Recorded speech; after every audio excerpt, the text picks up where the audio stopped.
Ang nag-uusap kasi sa DBM is the Appropriations Committee Chairman. Di ba? Ang kumakausap sa Malacanang is of course the Speaker. Okay? Ngayon, sa nakaraang taon, lahat kami. Di ba? Dahil mga corrupt daw lahat ng House of Representatives eh. Kaya bawasan na lang lahat ng pondo nila. Ganon. Eh kami naman, kahit na bago kami, ngayon pa lang kami dumating dito, eh, corrupt na kami. Di ba? Oo. Pumayag naman kami eh. Ako yung budget ko, kinalahati nila. Ito, ang naiwan dito, one-fifth. Mga 20% ng budget na naiwan. Maraming congressmen, ganun ang nangyari. O, tinanggap na namin doon. Bumoto kami in favor of the budget. Hindi lang namin hindi inobjekan. Binoto pa namin doon. Tapos, ang malungkot dyan, nung lumabas na yung final version ng budget, yung mga taga-negotiate namin doon sa DBM Chakwan, bilyon-bilyonan yung mga nilang nakuha. No? So, pinasakripisyo kami, pero sila, nakinabang naman sila ng mabuti para sa distrito nila dito sa usapan nilang ganito. Para sa amin, siguro dapat may leadership by example eh. Di ba? Bawa sa amin dito, sa NUP, bakit kami medyo solid talaga? Kasi last ako. Alam mo yan, kung may allowance kami, huli ako. Di ba? Eh dito parang baliktad eh. Pinasakripisyo mo lahat, pagkatapos kayo naman doon, medyo mas maganda sitwasyon ngayon kaysa last year. Parang hindi tama. No? Sir, referring to the speaker, sino yung mga tinutukan yung paldo-paldo yung mga distrito na, yung budget ng mga distrito nila? Marami yan. Gusto ko nung listahan? Sino yung mga main people, sir? Speaker? Is that it? Yake, Manila, ako, Rizal, di ba? So, almost everybody. Wala naman halos exempted.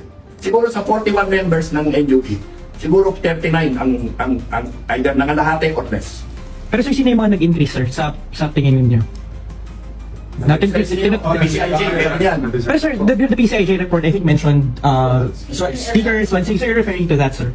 Alam mo, dito ako hanga kay Majority Leader Sandro eh, di ba? Kasi siya anak ng presidente, di ba? Pero hindi nakinabang yan eh, dito sa mga diskusyon dyan sa budget. Parang nabawasan pa yata yung distrito niya. Alam mo yun? Yan ang ibig ko sabihin, leadership by example. Okay? Kung ikaw rin eh, bawa, ikaw ang taga-pagsalita ng 300 na congressmen. Di ba? Dapat siguro yung una mo yung iba para hindi ka naman pausa na sinasamantang mo ba yung katungkulan bilang taga-negotiate para sa Kongreso. Di ba? Oo. Kaya kung pwede sana, kung yung si Madjo, yan, kung siya na lang ang humarap dyan sa mga yan, total, siya ang majority leader namin. At napatunayan niya sa amin na hindi niya inuuna yung sarili niya dito. Dito naman niya kami, para itong DBM na ito, masolusyon na maayos ito. Pero doon sa ito, parang wala na kaming tiwala eh.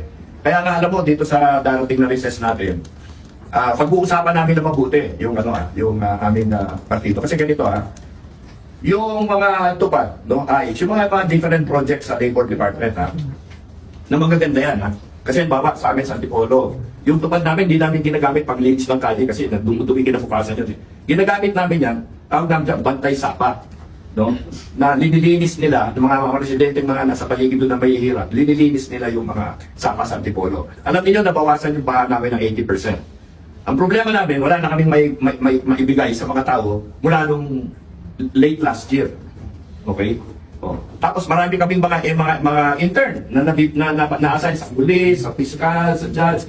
Papasalamat sila. Lahat yan galing sa mga programa ng DOLE. Okay? Pero hanggang ngayon, yung DBM na naman, wala pang download sa DOLE na projects na pera dyan. Ano na naman yan? Di ba? Yung AX at Sakwan, okay, nag-iulid namin na. Sige, bibigay nila dun sa mga tricycle driver. Okay na yun. Basta ibigay nila. Di ba? Kasi sa panahon ng tagirap gaya na ngayon, ay dalawa pwede mong gawin di ba? Pwede mong subukan bawiin yung pagbaba ng revenue ng gobyerno sa kung ano-ano paraan. Pero sa mga nakaraan ng mga krisis natin dito, including COVID, ang naging solusyon talaga, social safety net. Di ba? Saan na-invento yung AX? Di ba sa COVID? Saan na-invento yung tupad? Di ba sa COVID? Di ba? Ano nangyari? Sasabihin mo tungkol sa mga nakaraang administrasyon. Dahil dyan sa mga social safety nets na nakaraos ang mga mahihirap sa atin.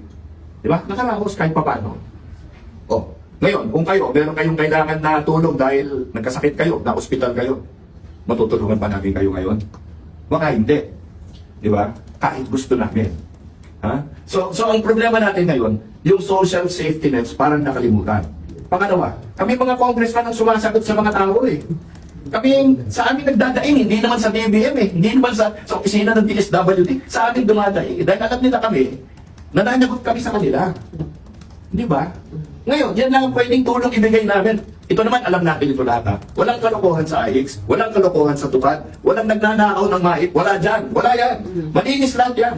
O bakit hindi tinutuloy yung programa? Bakit pati yan iniipit? Sige, dahilan nila na pinfornican na list nila lahat ng public works dahil corrupt ang buong Pilipinas. Eh ito, wala naman nakakapagsabi na may kalokohan dyan sa makayan. Lahat ng tao natutuwa dyan at yan ang nakapagligtas sa napakahirap na sitwasyon sa atin lahat nung COVID. O, ngayon, nararamdaman natin lahat. Bakit hindi talagang tutuhanin yan?